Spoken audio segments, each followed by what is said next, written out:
the Show, your Hollywood radio show for personal development with expert insights and interviews to help you, me, and we work to be our best and live our best life. Bringing and offering to you success frameworks, behavior models, and life lessons should you believe that it is something that is valuable to you, that you subscribe to it and deploy all over your life, leadership, and business. Here on Island City Media Group on the Coach V Show, broadcast from Dash Radio Studios, Hollywood, California. And tonight, I am super juiced to have Mr. Jose Coco Jarin on the show. So buckle your seatbelt because this is a bio that is worth recognizing and making sure that I hit in detail. Jose Coco Jarin is the Take a Knee founder. Tack time all the time. Coach Coco started coaching on the Pop Warner level in the 1980s. As a coach, Coco learned early that a coach is only as good as the players that he coaches. In 1980, he was fortunate to coach a team blessed and full of talent, sending 7 players to play football at the Division I colleges. And that 1980 team went on to post a 15-0 in the midget division state championship and a mythical national championship. Coach Coco has had the honor to have coached 3 teams at 3 different levels to state titles, with the latter being Mount San Antonio College in Walnut, California in 1997, where they also won a national title. Not only has Coach Coco been blessed with good players, he has been surrounded by good and quality coaches. In high school, his head coach was Dave Lay, who would go on to become offensive coordinator at San Diego State and Colorado State while coaching at Sweetwater High School. The legendary Coco was fortunate to coach under Gene Allen and learn from the likes of Stanford great Dave Tipton. While coaching at Southwestern College, Coco was influenced by Dan Underwood, who also played at Michigan State and coached at Arizona State and San Diego State. Coco believes that to be a good coach, one has to incorporate the qualities of others while still being himself. While at Mount Sac, Coach Coco once again found himself surrounded by quality coaches led by the late, great, and legendary Coach Mountie Bill Fisk. Coach Coco has coached numerous players that have gone on to become coaches. 71 are still counting. Coco feels that as a coach, it is his duty to give back to the coaching community in the forms of clinics and also seminars. Coco has become a resource for many coaches in the coaching community. This want to share his knowledge of football with the football world has reached its new heights with the creation of social media and the www.takeaknee.com website, along with Take the Knee Transitions podcast, who I was very blessed and fortunate to be a part of here last week. Since 2017, Coach Coco has been coaching with the #1 public school in the nation, Corona Centennial High School. Shout out to Corona Centennial out there in Corona, California. High school Huskies, coached by national high school coach. Give me 1 second here. I lost that. National high school coach, Coach of the Year, Matt Logan, and his staff of Builders of Men. Corona is presently ranked #4 in the state and #16 nationally. Coco has been blessed in a marriage with Robin Lynn. Shout out to the wifey, Robin Lynn, for 36 years and resides in Claremont, California. I've been to his oasis. If you haven't been there, it is something you have to experience. The Jarins are blessed with sons Joshua and Andre, Jonathan Albert, and daughter-in-law Jackie, and 3 grandchildren, Jade Soigne'e, Jonathan Albert, and Jewel Soleil. The importance of religion, family, education, and loyalty ranks high for Coach Coco and the Jarin family. Pop Warner, 3 years, 36 wins, 4 losses, 1 state championship, and 1 national championship. High school, 24 years, 201 wins, 41 losses, one state championship. Junior college, 12 years, 63 wins, 20 losses, one state championship, and one national championship. And Division Three, 5 years, 30 wins and 15 losses. I had to read that because it is quite a feat to have accomplished and influence young people and other coaches like not many have. And Coach Jose Coco Jarin is one of those people. Coach Coco, welcome to the show, baby. Welcome to the show. Oh man, I'm so happy that you just thought about having me on, Coach. And I'm kind of honored right here, and man, I'm excited. I'm excited to see where we're going to end up. 50 minutes from now. So this is really awesome. And a big shout out to you, Coach. We had Coach Viliama Tuavai with us with the TAC Transition podcast, our last guest, and he dropped some gems and some nuggets right there. So you have an opportunity to go to the TAKEAKNEE .com webpage and go to the podcast transitions and get a feel and get to just to see how people got into transitions and pivots to be able to make themselves through who they are today and find out really the journey that they took to be able to be in the seat that they're in. And we just want to thank you, Coach, for giving us that opportunity to share your fibers with us. Thank you with that. No, thank you. I had a great time. Shout out to your crew and thank you for the invitation and the opportunity just to impact lives with you guys there on your Transitions podcast. Coach Coco, let's tell the audience and let's remind people who do know you for the thousands of people that'll be watching this, all of you that, all of those that either know you, have heard about you.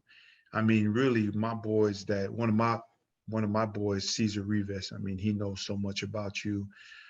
Ben Ruiz, who's a good friend of mine, I met through you as well. And I mean, you're such a legend. Where did that legend start? Where was Coach Jose Coco Jarin born? And just start us off on that journey so that we can really catch up to everything it is that you've been through. Well, it's we all land somewhere. I land in National City, California. That's in San Diego, on the southern part of it, Chula Vista. We're Mm-hmm. about 7 miles from the border. We were a 10-speed bike away from the ocean. So we grew up in that atmosphere, and I grew up with a real big family, Coach. My mom was one of 16 kids. I'm one of 80 plus first cousins, and what's pretty cool is growing up we were very competitive. Back in the day, if you had a ball and you had a street, you can go run a 5 yard curl right there in a manhole cover. So we played the 3-on-3s and we competed. We had our older brothers were kind of our guides. Our older cousins were the ones that we kind of looked after, and they were kind of our GPS of making sure that we were doing the right things. Yes, And sir. and for us as a big family, and for me, we were really deeply influenced with football. And we grew up in a city of National City, and it was crazy. It's a crazy mindset that's there. We all competed. There's like 8 elementary schools, and one of my boys, Fred V, who's also doing all CIF, played college ball with him, defensive end, Polynesian Samoan, and he kind of grouped us as there's all the alpha dogs from all the elementary schools. We all went to Sweetwater High, and no one Right. wanted to really get in it with anybody, so we just joined in. We became the boys. So we always said, if you hear any noise, it's just me and the boys. It's just we and the boys. Yeah, So, right. so growing up, that competitive nature kind of just embedded in us. And my uncles were extremely athletic guys, and we kind of grew up in that type of family. Music was extremely important in our family, and and as I started to grow, I kind of started to excel in different areas, and one of the areas I excelled in, it kind of why I sit here today. we played at a Pop Warner called South Bay Pop Warner, and man, we had guys there, and I lived in a cul-de-sac at my latter years, and on that cul-de-sac, they called it CIF Lane. The Salamua brothers, all, Mm-hmm. all four of them. Danny Salamua lived on that. Right across the street, the Loizas, you know, us, myself and my little brother we were all CIF football players. Right across the street in the corner was the Aviz. Tuffy Aviz, considered one of the biggest guys to ever play at San Diego State. 6'9", Mm-hmm. about 330 back in the day. Wow. Yeah, that's You know, real big that's today. big, and but we had that group. We had that group of guys, and what's crazy when you look at that, just on that block, there's 7 CIF players of the year. You know, Wow. on Say that that block. again. 7 CIF players of the year, all from that one block in your Oh, hood. yeah, Wow. That's pretty amazing. yeah. So that was fun growing up, and being in that competitive. Then I was able to coach. I played with Johnny Solomon, who's the oldest and went on to Oregon State. The younger next one was Granville, went out and played in Hawaii. Then there's Danny and Wesley went to Utah, and their younger brother Uingi. But I was able to coach Danny and the younger ones all the way down. So it was cool being in that part of the thing. And when I had mentioned Dave Lay, he's a extreme mentor. He was my high school coach. But Right. what was cool is he jumped into a city, coach. He jumped into a city and went, "Wow, I think I can do something with this mindset of this group in National City." Right. Really, really prideful group. And during the course of it in '72, they won the CIF, the first one. Big Bad Leroy Brown and Rudy Nanko. Remember that song, Big Bad Leroy Leroy Brown? Brown. Yeah. Well, Leroy Brown, when that song came out, he was Mr. Touchdown. So he was making a lot of things happen. And then when they won that CIF, and then our youth leagues was really we were really making things happen, making some noise down in the South Bay and in San Diego. That Coach Lay just developed the program. And then Gene Alum came in after Coach Lay left, and he said, "Well, Coach Lay has all that. I don't want to mess nothing up, right? But what I want to do is just kind of polish it." And when he did that, I ended up coaching with him. So and coaching with him, hey, coach, the very first clinic I ever went to, they came and picked me up. Him, Dave Tipton, Bob West. They picked me up Wow. in East San Diego. I was 22 years old, and I thought one of them had a sickness because they were going to a clinic and didn't want to tell nobody. I'm like, well, what's wrong with one of you guys, right? Right, right. I'm going to a clinic. And then I was like, well, I know that. And then they told me what it was, and we went in. It was in the conference office of a Bank of America back in 1981. And Bill Williams was speaking, and he brought in Ernie Zampese, and he brought these guys in from the San Diego Chargers. And we got to sit down with those guys. And me at a young age, being around these guys, I got hooked up with Stanford Coach Shaw's dad, Willie Shaw, and Mm-hmm. just speaking with clinics with them guys. And as a young guy, I was doing that kind of stuff. So I was really influenced. And what Gene Alum did is he kind of corralled that thing and got it all done. And then I ended up coaching my little brother and all the kids growing up in the neighborhood. I'm godfather to one of the kids' kids, right? He's not even a kid. He's 55 years old. I call him a kid.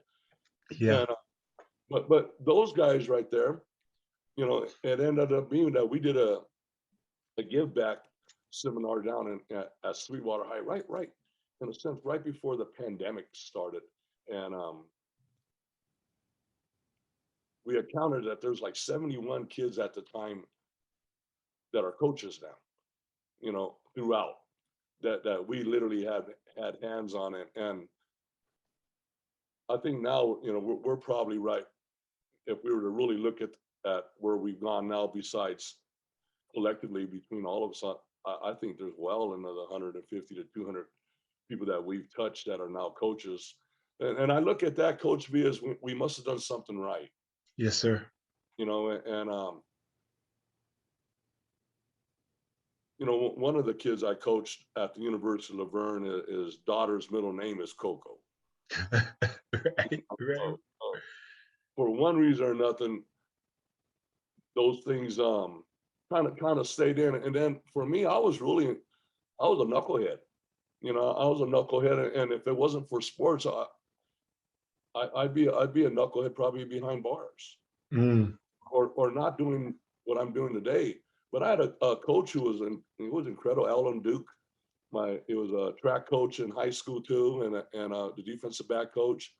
So he corralled me and said, you know what, I'm going to help you get through school. And him and it truly does take a village. You know, I was I guess I was one of those projects in the village, and it turned out to be that they influenced me to the point that I became them, and their fibers are now dwell in me. You know, I'm not they um they ignite me. They keep Coco going.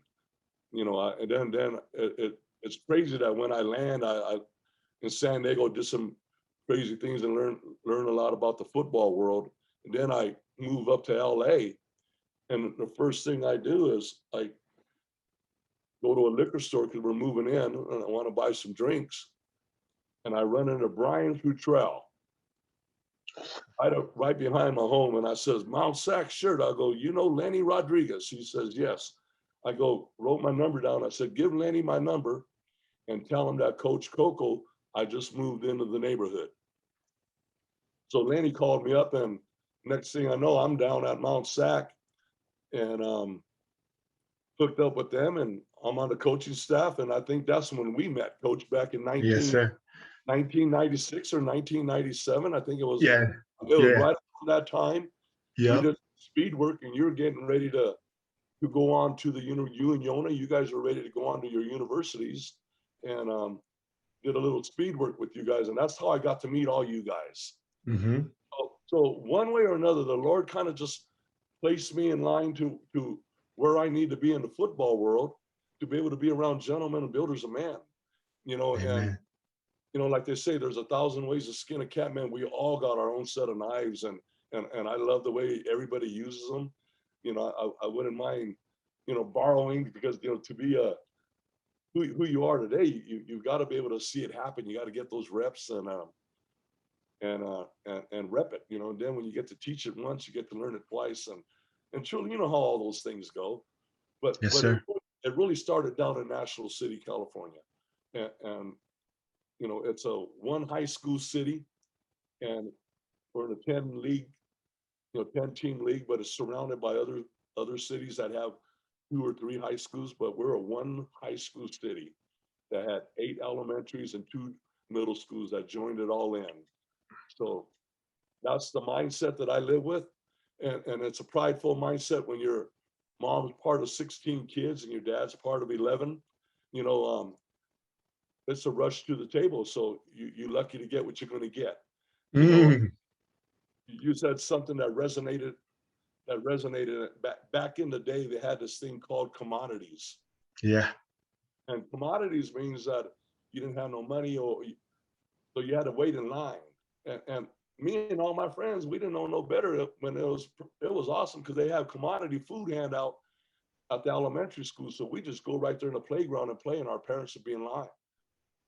You know, Right. and then they get all the food, and next thing you know, that's the way it was in the 68, 69, 70, 71. So we kind of grew up not knowing what the cream of the crop was. All we knew is that we were the crop, you know, and we were going to grow.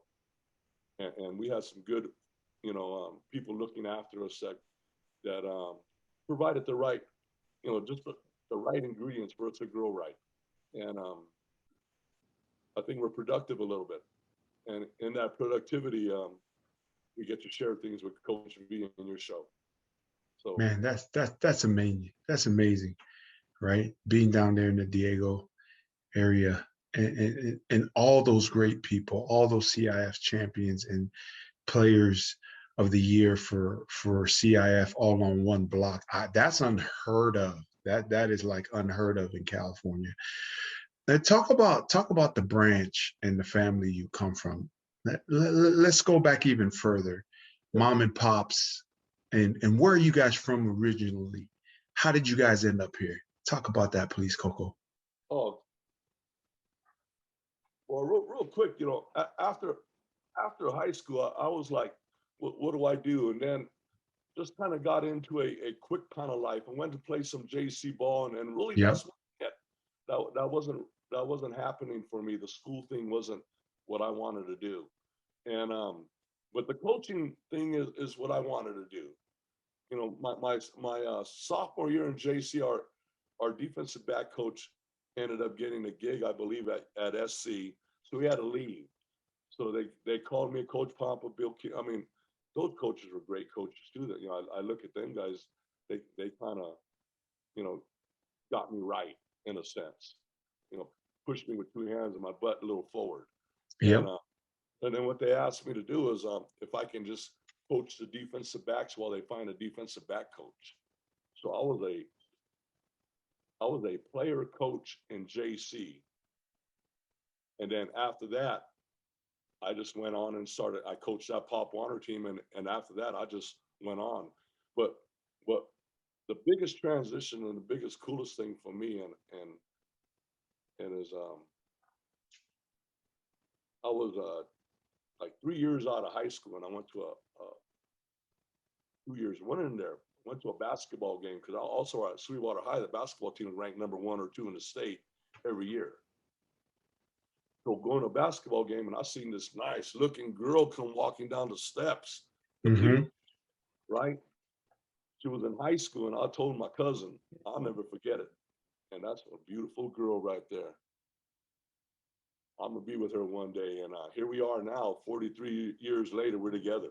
Wow. 43 years. Yeah. So I always tell a story that's not real true when people say, "How do we meet?" But we really did meet at a party when she was with some friends, and they kind of abandoned her. So I went and introduced myself, and then after that, we just got hooked up, and you know, there's a 4-year difference, but man, the blood don't flow unless she's pumping the heart, and it's been pumped and it's ready to roll.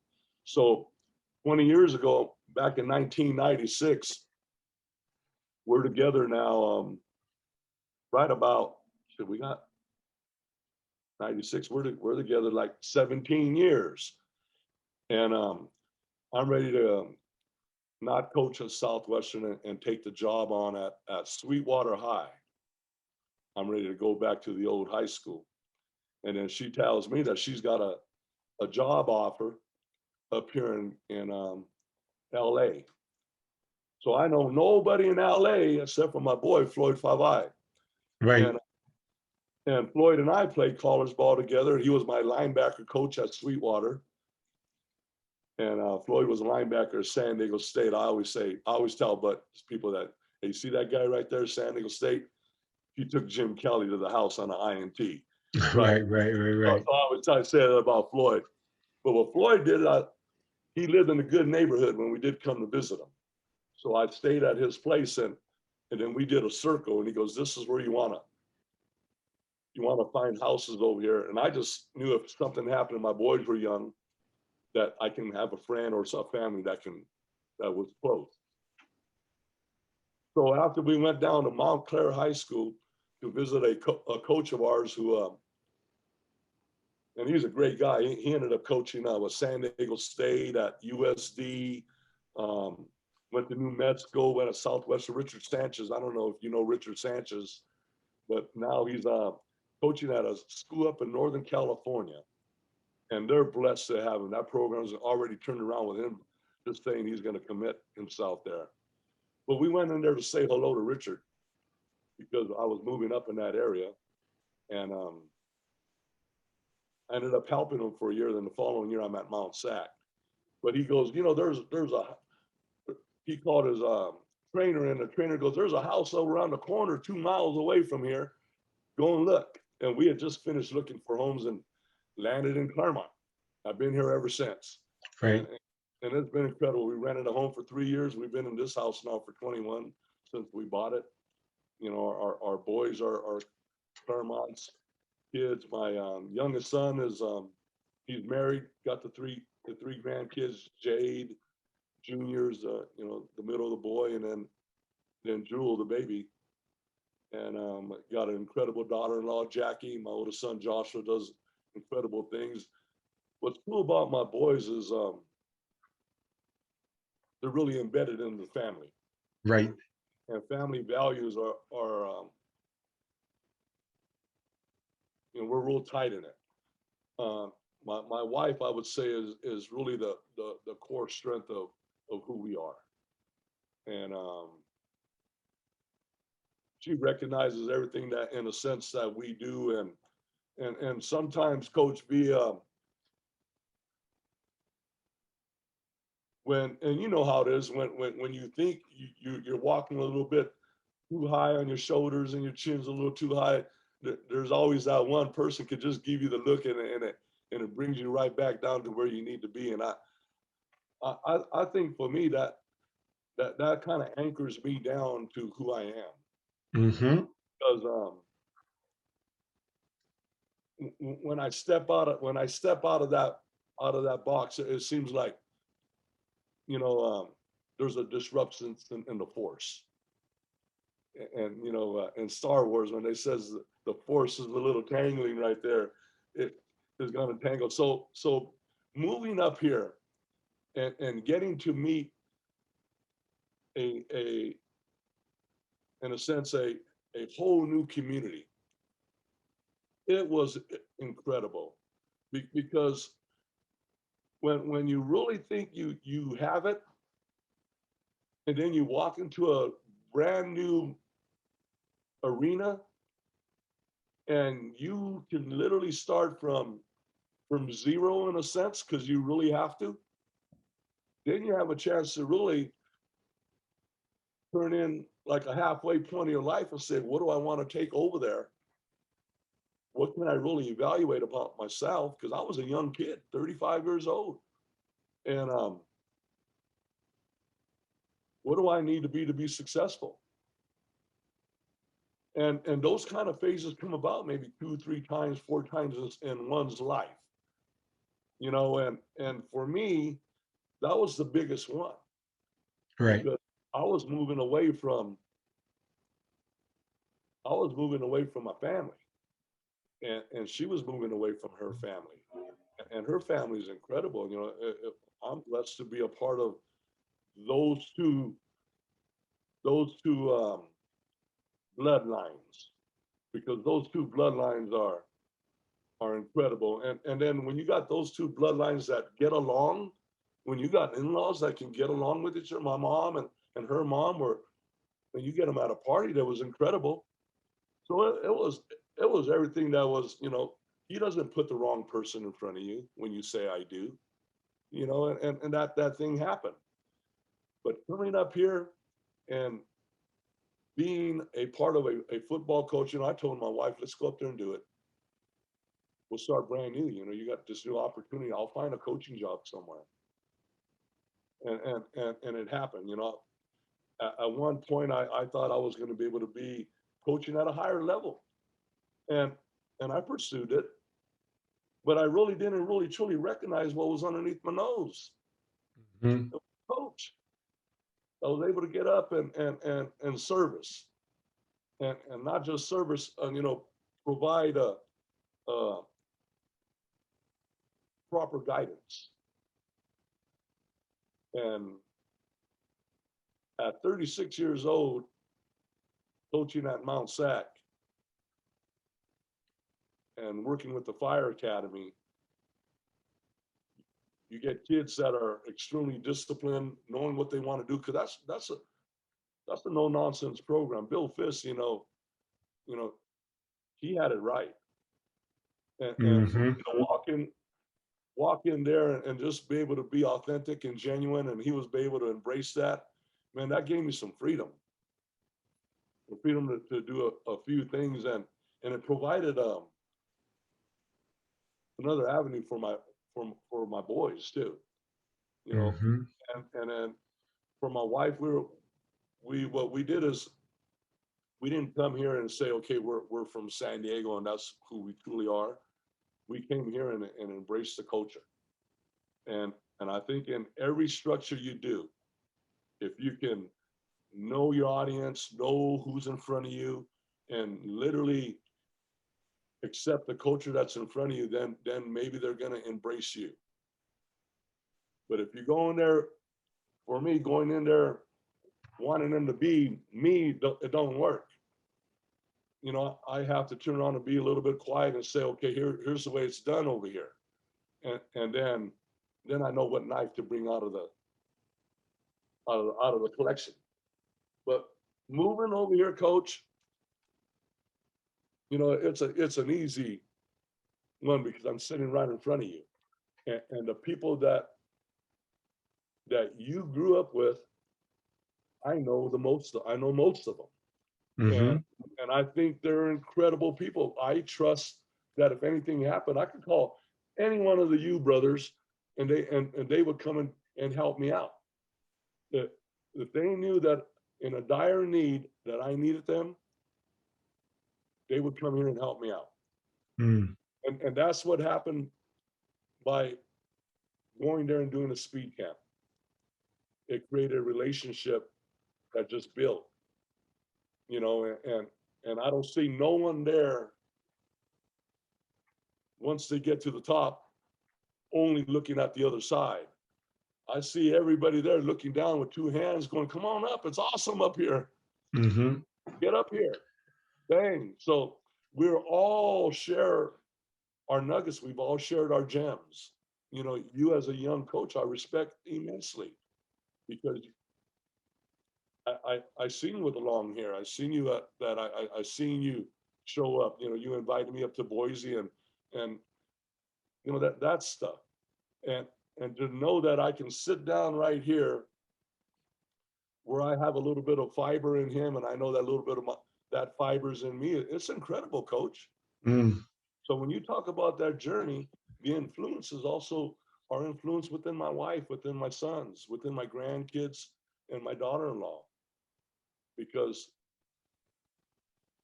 it's an extended family, you know. And now I'm, in a sense, I'm building another link out there in Centennial. What those guys are incredible for them to do what the things that they're doing. You know, it's just incredible.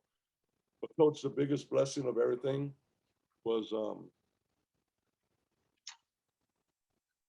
I don't think we could do all these transitions if we didn't have faith, if we didn't have someone to believe in the Most High. And Amen. and coming over here, you know, I on Sundays I taught, you know, confirmation classes at church. I've done the history of the Bible, history of the church for the adults at Our Lady of Assumption, and I've done the catechism stuff. And I even say that I even coach in different manners, you know, and in the manner I coach with, people even go, "Are you da da da da da da?" No, I'm not. You know, I believe in it all, 100%. Mm-hmm. I like to say I walk with it daily. But TAKEAKNEE and what I do with TAKEAKNEE at 21 years of work is I just want to get this shout. I do some things with Gridiron Ministries and the group of Gridiron, Ray Tololo, Kwesikaunu, you know, Rolia. I coached all those kids. Mm. Oh, and getting an alliance with them, and because of this whole pandemic and the way everything is, you know, the whole world's been traumatized. Kids have been traumatized. Sometimes they need an outlet to talk to somebody, and I'm not that guy.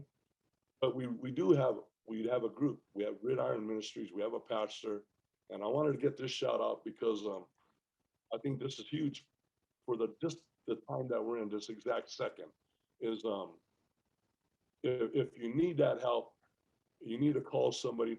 That's somebody that's going to be able to listen real well. He's going to be able to absorb what you're saying, and he's going to use authentic and genuine advice, and Mm. it's going to be private. You can keep it within you and the man up above. So when we have those troubles with TAKEAKNEE. I like to say that we're blessed in different avenues to have a true alliance. It's like I'm talking today with you. I believe we have a true alliance. I have, I like to put this out. I have a great linebacker in Ethan Winslow. We had another great game last night, and the connections you have. He's a Division I kid. He's a 3.9, and if someone needs a linebacker, and if you hear about it, Ethan Winslow. But that's why this is incredible that I moved up here, Coach. Because when you could just listen, you go, "Oh my Lord, I know a guy." Right? I know a guy, but then I know what's dangling on your ornaments on your tree. So I could be a good listener and then be a good GPS for somebody else in an avenue that you do great in.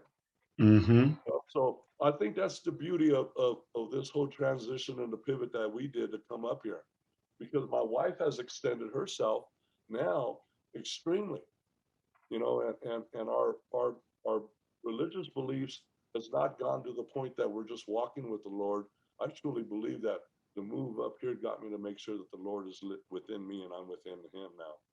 And around just numerous guys like all you guys. And then when it's time to get something to throw away, you throw away the stuff that you don't need, and you keep the good stuff. You keep the stuff that's polished, and that's that gets to our last phase of a transition where my boys are big. They're where we don't need to worry about it. You got the family it's gonna come up to you. And I'm 62 years old, Coach. I can't wait that we're gonna start talking about retirement.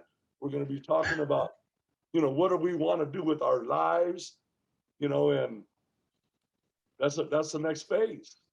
But right. It happened up here, and for me, coming up here, I truly.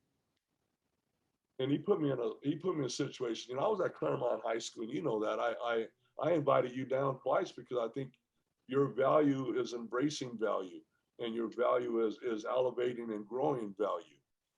So when one can grab a nugget, we don't know which ones they grab, but even if it's you clapping like that, I got a lot of people doing that. The Coach V clap, so we get that in, but. That right there was another transition. First time being a head coach, I did it. It didn't work out, and then when I look at the whole thing, I was let go. And why was I let go? I really have to sit down and look at it and went, in my life, Coco Jarin, I'm talking to Coach V. We are truly in complete control of cause of matter. We can walk into a room and we can make a room go, "What's wrong?" Or, "Man, it's going to be happening today." So when you have that and you're let go, you said it. You were in the papers when it was bad. Yeah. But I look at it now and I'm going like, back then, that's the growth. At 57 years old, that's growth. When I can turn around and go, man, and a month later, really unfold it all, I'll probably cause a matter of a lot of it. At the higher percentage. It's time to leave. We got to depart ways. Why? Because I still had to be a little bit more subtle in life.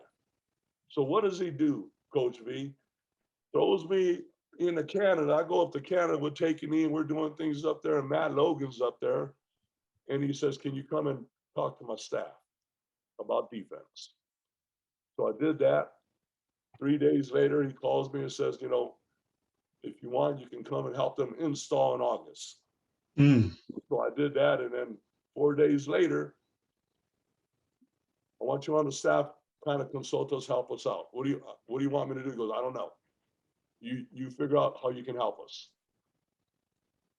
The biggest humbling experience of my life. I've been a guy that was completely involved in every game plan, on the sideline making the calls. And now I'm on the sideline without a position to coach, a football game, and try to give some advice. on what I saw. Had to bite the lip a few times, had to cheer a whole lot, but I had to learn to embrace a program and really recognize that without the washers, the tranny's gonna leak. So when one's value is appreciated and embraced, then one recognizes their value. And I see that in Matt Logan, and he does that all the way down to a Carter pin instead of bolt straight.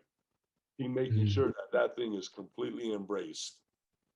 That's why that thing's ignited. And that's why I'm not a head coach. But it's the reps. I had to be humble. I had to learn and recognize that's what it is. Stay in your lane, know what you do, be great at it, recognize what to embrace, and if you can help somebody out as you move on in your life, then do it. If that's not your gig, that's not your gig. Right, Just right. have 2 ears and 2 eyes, and I get to see a lot of things, and I'm going, how can I help that person? You know, a kid walking in school, how can I help that kid? Why you slouch? So the transition has been incredible because I've grown and I've been able to recognize the growth. And share with us what it feels like, because you just shared a very humbling experience about your head coaching position, got let go at Claremont. Let's start with high school state championship, national championship. How'd that feel like? And name a few key players. Take about 2 minutes, and then we'll move on. You know what's crazy is when I got involved at Sweetwater High, I just finished coaching my little brother's midget team, and he was blessed. They were blessed because that midget team in their high school career, I believe, was like 108-5. Right. You know, right from Pop Warner all the way to high school. So they always played in the championship. So I went knocking on the door with Gene Allen there his first year, and I said, I introduced myself and said, come and watch one of our practices. We're going to be playing in the county championship. And these kids will be at your school in a year or two, and they're going to bring you a couple CIF championships. Ringo Leo Media and Twese Taunu were a year older than them. Right. They're a year older than them. Ringo ended up being the CIF Player of the Year. His brother, Harry, went to San Diego. Harry was a man amongst men when he was a freshman starting at San Diego State. Wow. Great. But when we got involved there, he says, okay.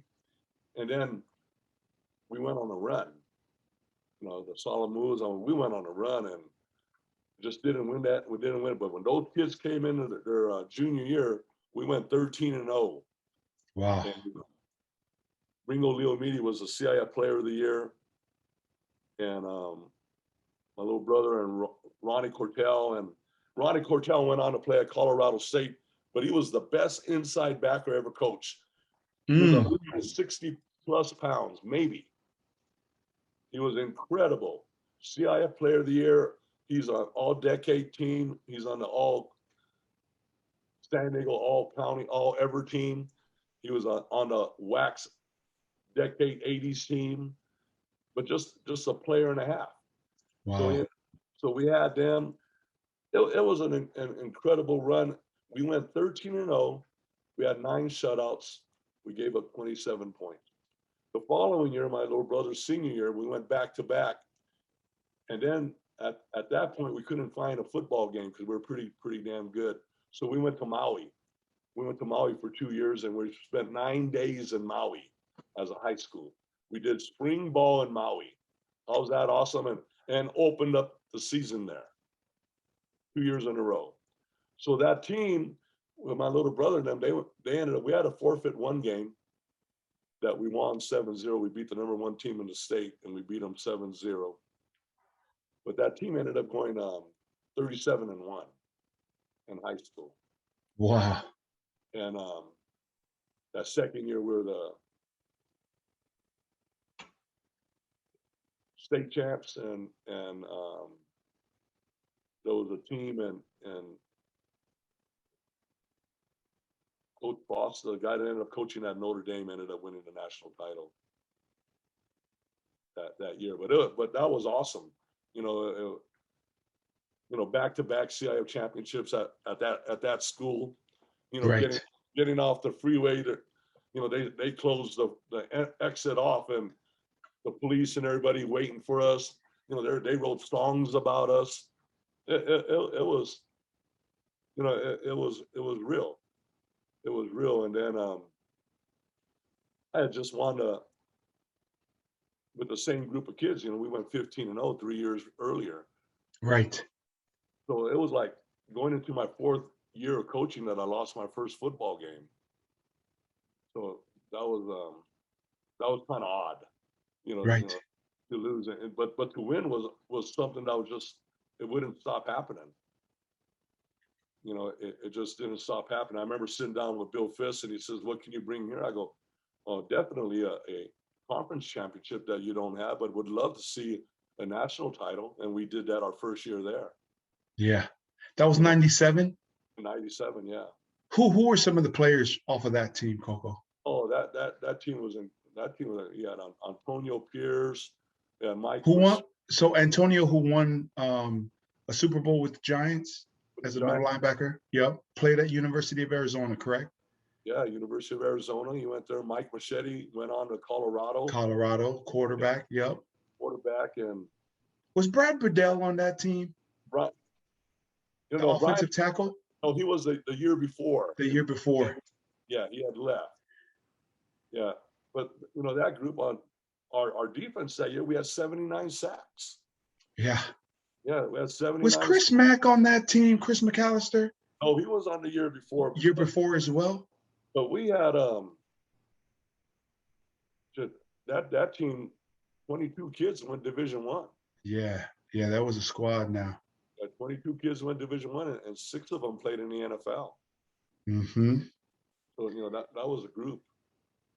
And so I think I saw Antonio on the sideline at Arizona State now, right? Yeah, he's now the defensive coordinator there. He is? Okay. Yeah, he's a defensive coordinator there. Yeah, so going back, like I say, going back and how does it feel to win it? I think what it does, how it is, coaching. If you had the rings on right now, you look a little shorter than you are, because that's how heavy all the rings you have. But when you win that, you always want to win. No doubt. You coach to win. You wake up to win. And you go to bed a winner. Yeah, that's right. And the bottom line, I just tell everybody this: you're the one that won the race. So everybody's a winner. Here's what's crazy, Coach, is everybody knows how production is. The minimum is 1 million of them sperms are in there, but whoever gets it's the winner.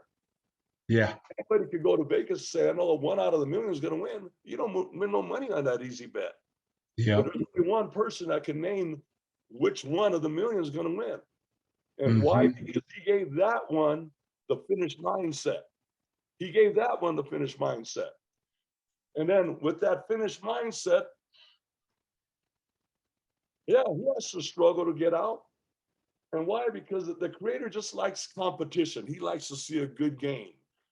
But he doesn't like to lose either. And he doesn't create a second place person. He creates a winner. He creates a finisher. That's how come he's the only one that can say it's William Tuivai on that's going to hit that one right there. That's how come he can say it's Antonio Pierce. Right. That's why he can say it's Carlos Saragusa. Yeah, Carlos. All those guys. Yeah. It's the Talamua family. Yeah. He could say that. Just like the Uingalele family. Yeah. The Samoan family of the North. The Samoan family, football family of the South. The Paw-Paws from northern San Diego. Yeah. But he knows it's going to win the race. And then he gives us 8 hours of sleep. Make sure we wake up great. That way our body redoes. And then at our age, we got to have 8 hours of work. Right? To make sure we can provide. Then he gives you 8 hours Well, what do you do in those 8 hours? You provide that time frame. You know how it is now. You got kids. All that extra Yep. you had now, you got to put them in their Tetris block. You got to polish that up. So I think what's cool about transitions and being a football coach, that we understand that our football practice schedule looks like a Tetris block. Mm-hmm. 3 minute, blitz and pill piece. You need you, you just need those things. So you plug them in. And then when you plug that in, then you have a happy family a little bit. But Mm-hmm. not only that, we get to see everything working in. You prioritize everything that's going to do it. We do it as coaching staff. If we can add that phase of giving back to family.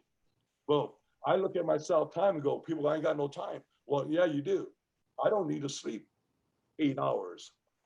4.5 is good for me. 5 is good for me. And I add those other hours now to my family. If you got younger kids, add them to their practices and all that stuff. Take a little Mm-hmm. bit away from you and add it to them. You done had your time, you know? So what do we do? If we could teach them to do that, they're going to start learning twice. That's how Mm. teach once is to learn twice. So if they can see the reps through us, then they're going to be able to know that those are the reps of life. Just like I get our linebackers right now, we're solid. So one of the things in practice when you're not in, you coach up the guys now. Get right there in the end zone, call the guys out when they come on and let them know what they did. Because for me, I just want them to be better in the game. So if they can coach 8 times during the course of the week, they've learned 16. Mm-hmm. Mm-hmm. So he got that rep in. And applying all the little tools that we put in the coaching toolbox, you take the ones that you don't need no more when you're not coaching, and you realize that you probably only took one out. Mm-hmm. You probably took out the hard brush because now you're just polishing your life. Now you get that hard brush out, you put a rag in there. But coach, transitions are incredible. They're all part of a life. I'm Mm-hmm. 2 years old, and once we decide what we're going to do until we're buried, that's going to be who I am. Mm-hmm. But Mm-hmm. right now, I sit on this seat and I get to talk to Coach V and I get to share a little bit. Appreciate that. So we got about 1 minute for each one of these next transitions. So in a minute or less, Coach Coco, Yes, what sir. is your message to the world? My message to the world is to bring forward all the good and to embrace all the challenges Mm, and just be who you are, a finisher. I like that. I like that. And what are the projects right now? So you got this take a knee, right? And you're taking it all over the world. What's the project? What's the mission? What's your vision for that in 1 minute? You know, our our vision in TAKEAKNEE is for any coach, any football player, any student athlete, any parent to be able to utilize TAKEAKNEE as a platform to reach a world of possibilities. Mm, Close your eyes, look out there to a black canvas, grab what you really want to be, and pull that out and see if we can find exactly the answers within TAKEAKNEE. If not, we say within 48 hours, we'll be able to have somebody that can GPS you to that guide. So we want you to create your own universe of stars. Because sometimes right now, since it's the COVID and really in that sense of it, people don't want to go back to their old job. mm-hmm. This is the opportunity to be a brand new you. And when you want to be a brand new you got to be right where you first started to. Really, if you look at this, is your new chance. Mm. So I can say that one of the possibilities for you. That's great, Coach Coco. And in a minute or less, shout outs. Who are your shout outs, Coach Coco?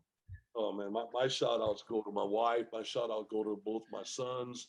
My shout out goes to my daughter-in-law and my grandkids. Holding them, it's like holding my life. And Mm. protecting them is like the shelter that I just want to provide. So when I say who do I leave a shout out to, I leave a shout out to a lot of people, but I like to say that the student athletes right now that are engaging in sports and going through the transitions of the COVID and the traumatizations that it's caused to all their families, I tell you to be strong and grab, because within yourself is definitely a hand that's going to grab right with you and you're going to get you right through it. I like to just give a shout out to everybody because we're all in a bad spot right now, Coach V. And my mentors know who my mentors are. Mm-hmm. And guys that know that I'm genuine and authentic, they know who I am. But more importantly, I think if we all just wish something good for somebody, then something happen real good. Yes, sir. So in that, we're at the closing segments of the Coach V Show, powered by Island City and broadcast from Hollywood Radio Studios in Hollywood, California. We have come to the segment of the show where we'll take 2 to 3 minutes and put Coach Coco on the hot seat. Well, I will say a phrase, a quote, or an approach, and Coach Coco will give us in a minute or less what his thoughts are. Coach Coco, as you talk about transitions on some of the highest levels of success, life, and leadership it is that I coach, the corporate companies it is that I work with, or my millionaire, billionaire clients, or my high-level clients is this. When you talk about level up, it comes down to at least 2 things. Is process. And in that are these 2 things. What are the replicable steps and the replicable outcomes that you want? And if you don't have a process, you are going to struggle to level up and or do what it is that TAC talks about is transitions. What's your thoughts on that, Coach? Well, my thought is this is to get to to reach a distant goal, one must take many small steps. Mm-hmm. But you have to embrace every one of those small steps to be able to keep your energy excited for it. If your goal is just to get an A in the math class and you don't embrace your first homework as an A, then you're not going to be excited. So I like to say, where a guy says you want to be a defensive coordinator, well, be a defensive coordinator. But really, what does a D coordinator do? I say we work you from the ground to the ground, and from the ground, we know exactly how to get to the crown. But if you haven't walked those steps to the crown, who knows, you might not want to do it. But when you get there, then you're going to know the work that it's going to be, and then you're going to embrace all those steps. I'd say no matter what you want to do, it can be accomplished, but you just got to understand that it's going to take some work, and those steps have to be embraced for you to be synergized for the next step. Very good. I like that. And the next one says this, and then please, a minute or less, in terms of being on the Coach V hot seat with Coach Coco Jarin, is this. It's hard to figure out what to do according to time, place, and circumstance unless you really discover who it is that you really are. Your thoughts on that, Coach Coco? Well, I think that's important because when you got to make decisions that are decisive, on the sideline, I can make them very quick. Mm-hmm. In life, I tend to get on the shoulder of my wife, but when it really needs to be done, those are going to be done because you have the reps already in. Just trust your instincts. Yep, very good. I like that. And then lastly, Coach Coco, is most people's inability to perform is mostly because of the fact that they're not willing to live with the consequences of failure. But yet they also don't realize that failure is the very journey that takes them also to success. Do the best that you can, live with the consequences, move forward, and adjust accordingly from there. Your thoughts, Coach Coco? Well, I think first and foremost, if your goals are not the highest that they can be, then you're not going to achieve very much. Yeah, right. But my thought is, if you're prepared and your mindset right, anything's going to get accomplished. But preparation is the key to it all. You just can't go in there blind. Nowadays, you got to do your work because it's a competitive field out there. So make sure that I tell the kids all this. If you get your name called, you got to know what steps: classroom, community, on the football field. So yes, sir. know what it takes to get your name called. That's right. Because failing to prepare is preparing to, right? Failing to prepare is preparing to fail. Yep. So, you know, hope is useless unless it's followed by action, Coach. that's right. Yes, sir. So thank you so much to Coach Coco Jarin, one of the guys that are truly legends, not only down in SoCal in the San Diego region, but nationally and worldwide for really his approach. And he uses those words a lot, authentic, right? Not everybody takes our authenticity in the way that is positive, but it is what it is. May we remain authentic and do what we do anyway.